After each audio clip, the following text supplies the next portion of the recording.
नमस्कार दोस्तों, आपका मेरे YouTube चैनल पे एक बार फिर से स्वागत है। आज हम बात करेंगे पाकिस्तान की। पाकिस्तान को अमेरिका, यूनाइटेड किंगडम और यूरोपीय नेशन ने एक अल्टीमेटम दिया है या स्टेटमेंट दिया है और उस पर रिएक्शन दिया है। उस टॉपिक पे हम बात करेंगे। तो ये मैटर पूरा क्या है, इसको समझते हैं डिफेंस डिटेक्टिव के आलोक रंजन भाई से। चलिए मिलकर देखते हैं ये वीडियो, उसके बाद करते हैं इसके बारे में बात। पाकिस्तान की लड़खड़ाती इकॉनमी पर एक और बड़ा संकट मंडरा रहा है। अगर मुसीबत के ये बादल पाकिस्तान पर बरस गए तो समझिए कि पाकिस्तान एक बार फिर कंगाली के दरवाजे पर आ खड़ा होगा। नमस्कार दोस्तों, डिफेंस डिटेक्टिव के एक और नए एपिसोड में आप सभी का स्वागत है। मैं हूं आलोक। तो दोस्तों, पाकिस्तान में ह्यूमन राइट्स के जो वायोलेशंस होते हैं वो बहुत आम बात है। आम लोगों के political rights, freedom of expression, labour laws की हालत वहां पर कैसी है, पाकिस्तान में ये किसी से छिपी नहीं है। यहां तक कि पाकिस्तानी आर्मी भी ह्यूमन राइट्स वायलेशन में हिस्ट्री शीटर है। दुनिया भर के ह्यूमन राइट्स ऑर्गेनाइजेशन पाकिस्तान को लेकर अक्सर सवाल उठाते रहते हैं, लेकिन इस बार सवाल के साथ साथ चेतावनी भी आ गई है। पाकिस्तान को पनिशमेंट की वार्निंग मिल रही है।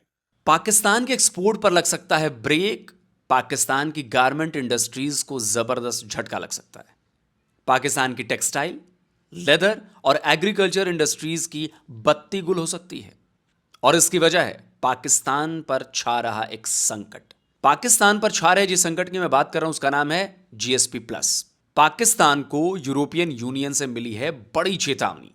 आपको बताऊंगा कि मैंने जिस जीएसपी प्लस की बात की है आखिर वो क्या है, उससे फायदा क्या है, नुकसान क्या है। लेकिन उससे पहले बताता हूं कि यूरोपियन यूनियन ने पाकिस्तान को क्या और क्यों दी है चेतावनी, और पाकिस्तान को ये जो चेतावनी मिल रही है उसका पाकिस्तान की इकोनॉमी से कितना बड़ा संबंध है और क्या वास्ता है। यह है ईयू की वो चेतावनी जिसकी मैं बात कर रहा हूं। ये ईयू का स्टेटमेंट है जिसमें पाकिस्तान में 25 सिविलियंस को मिलिट्री ट्रायल और उन्हें सजा सुनाए जाने पर सवाल उठाए गए हैं। क्या लिखा है जरा ये भी देखिए। यूरोपीय संघ ने 21 दिसंबर को पाकिस्तान में एक सैन्य अदालत द्वारा 25 नागरिकों को सजा सुनाए जाने पर चिंता व्यक्त की है। इन फैसलों को पाकिस्तान द्वारा international covenant on civil and political rights के तहत किए गए दायित्वों के साथ असंगत माना जाता है। आईसीसीपीआर के अनुच्छेद 14 के अनुसार प्रत्येक व्यक्ति को एक स्वतंत्र, निष्पक्ष और सक्षम न्यायालय में निष्पक्ष और सार्वजनिक सुनवाई का अधिकार है और उसे पर्याप्त और प्रभावी कानूनी प्रतिनिधित्व का अधिकार है। यह भी निर्धारित करता है कि किसी आपराधिक मामले में दिया गया कोई भी निर्णय सार्वजनिक किया जाए।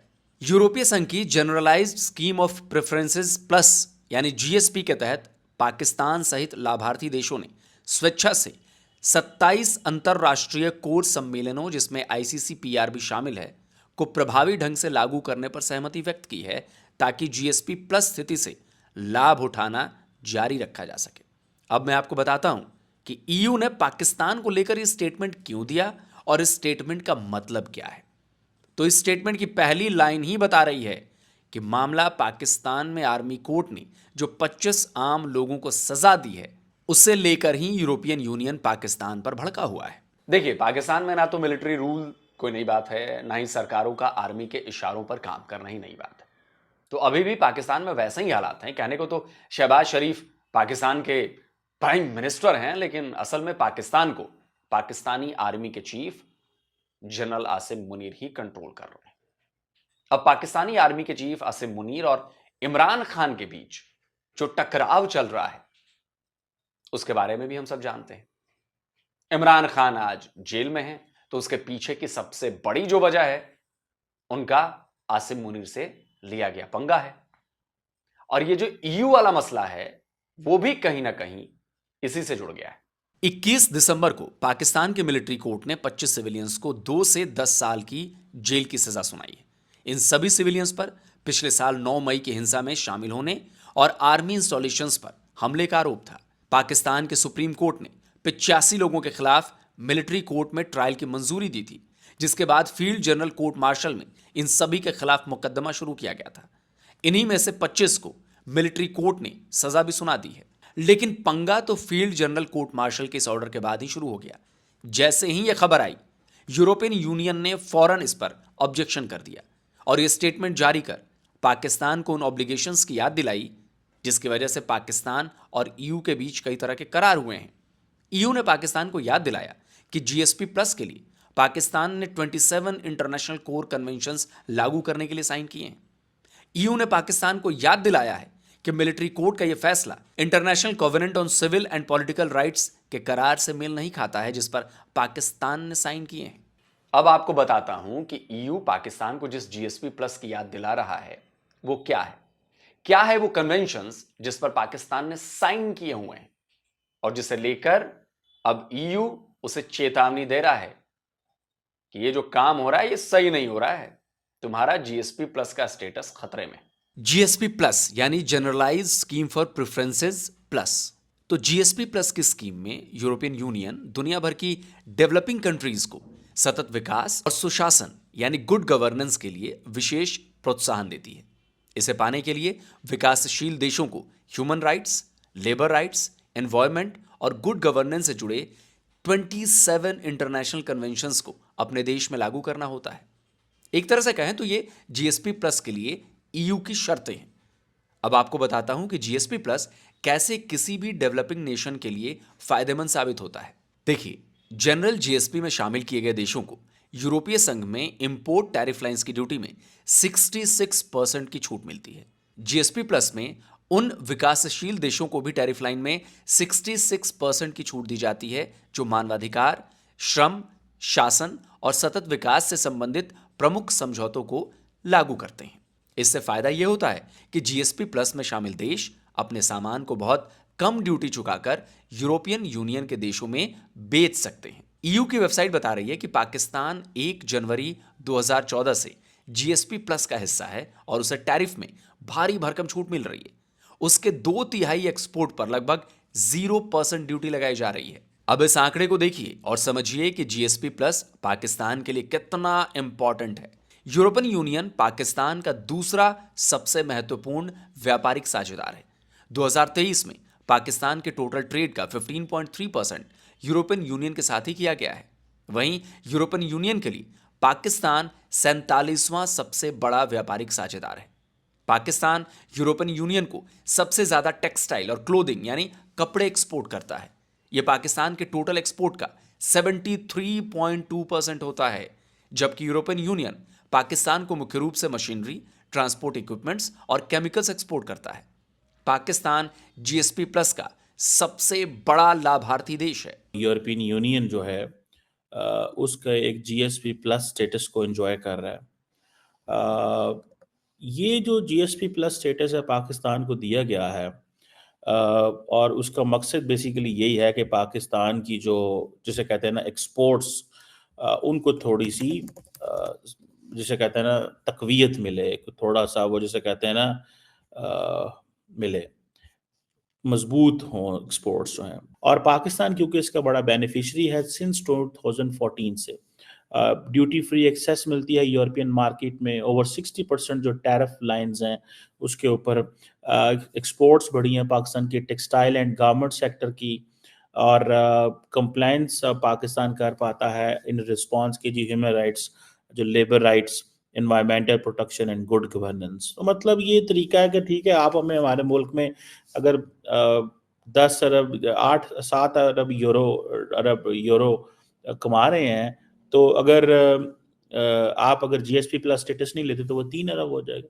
पाकिस्तानी अखबार डॉन की एक खबर इसी साल जनवरी की है। पाकिस्तान में यूरोपियन यूनियन के एम्बेसडर रायना क्योंका ने स्टेटमेंट दिया था कि जीएसपी प्लस पाकिस्तान के एक्सपोर्ट को 2 गुना करने में मददगार साबित हो रहा है।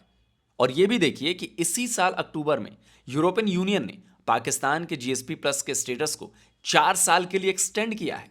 लेकिन जब पाकिस्तान के इसी स्टेटस पर ग्रहण लग गया है, यूरोपियन यूनियन को लग रहा है कि जिन कन्वेंशंस पर साइन करके पाकिस्तान ने यह जीएसपी प्लस हासिल किया, जिस स्टेटस के दम पर पाकिस्तान अपने एक्सपोर्ट को डबल कर रहा है, अरबों डॉलर्स की कमाई कर रहा है, वो उसी कन्वेंशंस का पालन क्यों नहीं कर रहा? पाकिस्तान में आर्मी कोर्ट में सिविलियंस के ट्रायल और उन्हें सजा सुनाए जाने को लेकर ईयू बहुत नाराज है। ईयू के स्टेटमेंट से यह साफ है कि वो इसे आईसीसीपीआर रूल्स के खिलाफ मान रहा है। जिसका साफ मतलब है कि पाकिस्तान का जीएसपी प्लस का स्टेटस खतरे में है। पाकिस्तान के अंदर मिलिट्री कोर्ट ने तकरीबन 25 एक लोगों को सजाएं दी हैं। ये वो लोग हैं जो इन्वॉल्व थे पाकिस्तान के जीएचक्यू पे हमले करने में, पाकिस्तान के जो कोर कमांडर हैं लाहौर में उनके घर पे हमला करने में ये लोग इन्वॉल्व थे। तो इनको बेसिकली सजाएं दी हैं मिलिट्री कोर्ट ने। उनकी किसी को 10 साल सजा है, किसी को कोई सजा है। अब ये यूरोपियन यूनियन ये कह रही है कि हम इस चीज़ पे बड़े कंसर्न हैं और हम इसको we have taken notice of this. वो कह रहे हैं कि एक इंटरनेशनल कॉवेनेंट है on civil and political rights, उसमें आर्टिकल 14 है कि हर बंदे को फेयर एंड पब्लिक ट्रायल होना चाहिए, इंडिपेंडेंट इम्पार्शल होना चाहिए and competent and effective legal representation होनी चाहिए। इट मीन्स वो कह रहे हैं कि आप ने जो ट्रायल किया है फौज ने वो सही ट्रायल नहीं किया। कि आप ये जो जीएसपी प्लस स्टेटस आपने लिया हुआ है वॉलंटरीली, आप एग्री किए हैं जो 27 इंटरनेशनल कोर कन्वेंशन है इंक्लूडिंग आईसीसीपीआर यानी कि international covenant on civil and political rights के ऊपर, ताकि आप इस जीएसपी प्लस स्टेटस से कॉन्टिन्यूसली फायदा उठाते रहें। ईयू के मुताबिक आर्मी कोर्ट में सिविलियंस का ट्रायल और उन्हें सजा सुनाना ह्यूमन राइट्स का वायलेशन है। इसके साथ ही ये गुड गवर्नेंस की कैटेगरी को भी डैमेज करता है और पाकिस्तान पर तो पहले से ही ह्यूमन राइट्स के वायलेशन के आरोप लगते रहते हैं। खासतौर पर पाकिस्तानी आर्मी पर बलूचिस्तान से लेकर खैबर पख्तूनख्वा तक में बर्बरता के आरोप लगते रहे हैं। दुनिया भर की एजेंसीज और मीडिया हाउसेज ने इसे लगातार कवर भी किया है, लेकिन पाकिस्तान हर बार बेशर्मी से पाकिस्तानी आर्मी की इन हैवानियत का बचाव करता रहता है। लेकिन इस बार ईयू के स्टैंड से लग नहीं रहा कि वो पाकिस्तान को किसी तरह की ढील देने के मूड में है। मसलन हमारे लिए यूरोपियन यूनियन बहुत अहम है, हमारे लिए एशियान कंट्रीज़ बड़ी अहम है और उनके साथ जो हमारी ट्रीटीज़ हैं और हमारी जो एग्रीमेंट्स हैं वो इसी चीज़ पे उनका बेसिस है, इस चीज़ की कंडीशन है उसमें लगाई उन्होंने कि आप ये जो इंटरनेशनल ट्रीटीज़ जो आपने रेटिफाई किए हैं और जो आपका आइन के साथ बिल्कुल उनका ताल्लुक़ है, आप उनको उनकी खिलाफ वर्जी नहीं करेंगे। तो अगर खुदा न खास्ता ये पता चला या फैसला हुआ कि आप जानबूझ के उन ट्रीटीज़ की खिलाफ वर्जी कर रहे हैं, तो फिर ये उसका इम्पैक्ट, मैं इसे आगे नहीं कहूँगा, उसका इम्पैक्ट बहुत संगीन हो सकता है। वो ट्रीटीज़ जो हैं उनकी खिलाफ वर्जी की वजह से आपका जो स्टेटस है वो तब्दील हो सकता है। लेकिन क्या ईयू के ये प्रेशर पाकिस्तान में कोई चेंज ला सकता है? उम्मीद तो नहीं लग रही है, क्योंकि पाकिस्तान की आर्मी अपने फैसले खुद करती है। पाकिस्तान में सरकार की औकात नहीं होती कि वो आर्मी चीफ से इसमें किसी भी तरह के बदलाव का आदेश या निर्देश दे सके। एक तरफ मिलिट्री माफ करने को तैयार नहीं है इमरान खान को और उसकी पार्टी को, बिकॉज मिलिट्री कहती है कि ये हमारे मुल्क के अंदर ये फसाद कराना चाहता था।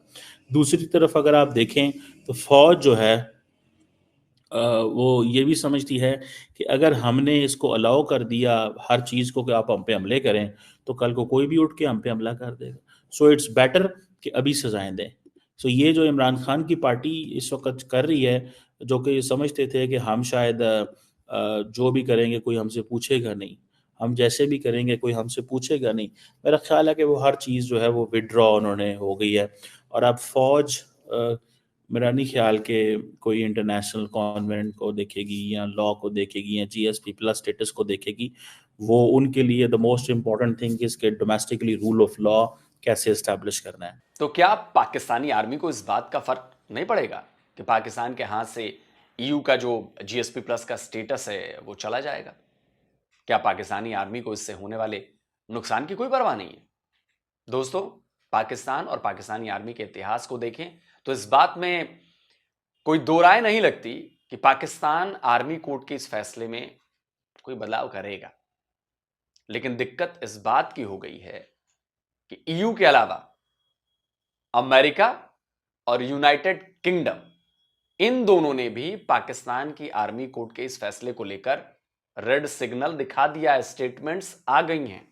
अमेरिका के डिपार्टमेंट ऑफ स्टेट्स ने पाकिस्तान में मिलिट्री कोर्ट के सिविलियंस को सजा सुनाए जाने पर गहरी चिंता जताई है। अमेरिका का कहना है कि पाकिस्तान के मिलिट्री कोर्ट में जुडिशियल इंडिपेंडेंस और ट्रांसपेरेंसी का अभाव है, इसलिए वहां इंसाफ और सही न्यायिक प्रक्रिया की गारंटी नहीं दी जा सकती।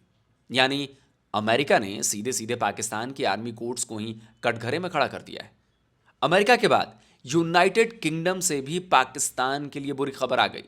यूनाइटेड किंगडम ने भी सिविलियंस के मिलिट्री कोर्ट में कन्विक्शन को इंटरनेशनल ऑब्लिगेशंस के खिलाफ बताया है। बरतानिया ने पाकिस्तान की जो मिलिट्री कोर्ट की जो कन्विक्शंस हुई हैं उस पर भी कमेंट कर दिया है।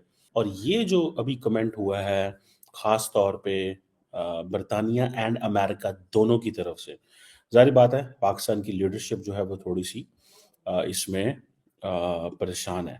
और परेशान इस सेंस में है कि भाई ये क्यों जो है वो कमेंट किया जा रहा है पाकिस्तान के इंटरनल मैटर में।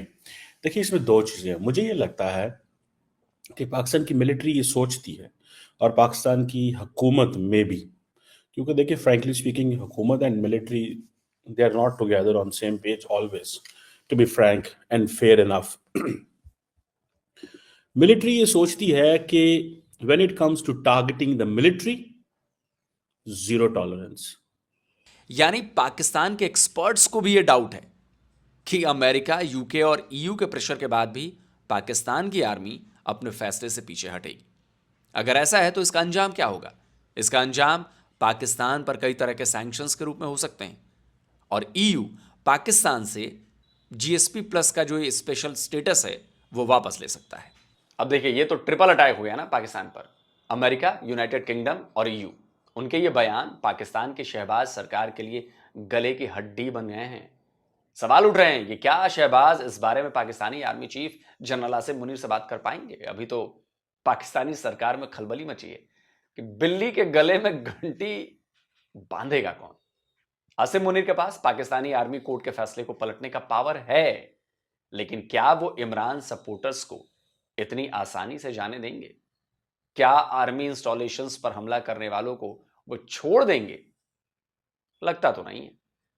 भले पाकिस्तान पर और कितनी ही पाबंदियां क्यों ना लगा दी जाएं या लग जाएं, नहीं छोड़ेंगे। हो सकता है कि पाकिस्तान, अमेरिका, ब्रिटेन और ईयू को यही दलील दे कि हमलावरों ने आर्मी इंस्टॉलेशंस पर अटैक किए थे, इसलिए उनका मुकदमा जो है वो आर्मी कोर्ट में चला। लेकिन यह दलील ज्यादा देर तक टिकने वाली नहीं। भाई पाकिस्तान में सिविलियन कोर्ट भी तो हैं। असल में पूरा मामला इमरान खान को आर्मी कोर्ट में घसीटने का है।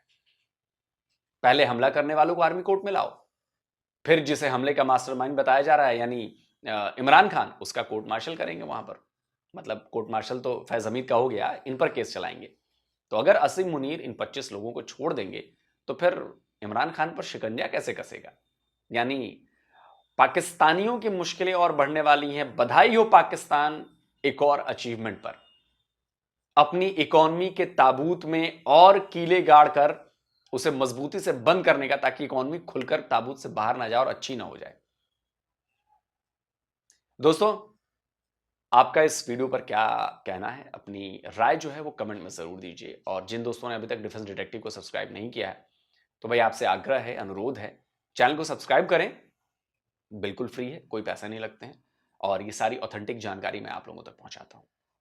साथ में बेल आइकन जरूर प्रेस करिएगा, वरना जो भी वीडियो मैं अपलोड करूंगा उसकी नोटिफिकेशन आपके मोबाइल पर नहीं जाएगी। इसलिए बटन जो है उसका जरूर आप प्रेस कर दें, बेल आइकन का। और जल्दी मिलता हूं एक और नई वीडियो के साथ। नमस्कार। जो आलोक भाई ने इस वीडियो में बातें बताई बिल्कुल ठीक है। एक तरफ तो पाकिस्तान हर चीज़ में अपनी दुहाई देता है, ख़ासतौर से भारत के जम्मू कश्मीर के लिए कि वहाँ पर ह्यूमन राइट्स का उल्लंघन हो रहा है, और दूसरी तरफ वो अपने ही देश में, अपनी हर स्टेट में इतने अत्याचार कर रहा है, ह्यूमन राइट्स का वायलेशन कर रहा है, जैसे कि बलूचिस्तान में, खैबर पख्तूनख्वा में, सिंध में भी, पीओजे के में भी, और फिर दुहाई देता है कि भारत उल्लंघन कर रहा है। तो जो ये इस वीडियो में बात थी कि मिलिट्री का जो वहाँ पर मिलिट्री कोर्ट में जो लोगों के केस चल रहे हैं सिविलियंस के, उन सिविलियंस के केस को हर गवर्नमेंट को सिविलियन कोर्ट में ही उनको सॉल्व करना चाहिए, ना कि मिलिट्री कोर्ट में। यही ऑब्जेक्शन है अमेरिका का, इंग्लैंड का और यूरोपीय जो कंट्रीज़ हैं उनका। तो उन्होंने इस बारे में अल्टीमेटम दे दिया है। देखते हैं कि अगला रिएक्शन पाकिस्तान का क्या होगा। वो इस मामले में कुछ साफ सफाई देगा या इस कंट्रीज़ की, यूरोपियन यूनियन की बात मानेगा या नहीं मानेगा, और अगर नहीं मानता है तो उसको इन सारे टैरिफ्स के ऊपर से गुजरना पड़ेगा, मुश्किलों से गुजरना पड़ेगा। और अगर वो ऐसा गुजरने की कोशिश करता है, मुश्किलों पर चलने की, तो उसके ऑलरेडी इतने रास्ते बहुत प्रॉब्लम वाले चल रहे हैं कि उसकी इकनॉमी, पाकिस्तान की इकनॉमी बिल्कुल ख़त्म होने को आ चुकी है। तो वो कैसे इस पर चल पाएगा, ये देखने वाली बात होगी। और फिर बाकी जो वर्ल्ड बैंक या जो IMF है, वो कैसे और कितना फिर पाकिस्तान को लोन देगा, ये देखा जाएगा फ्यूचर में। तो दोस्तों, आपको ये वीडियो कैसा लगा?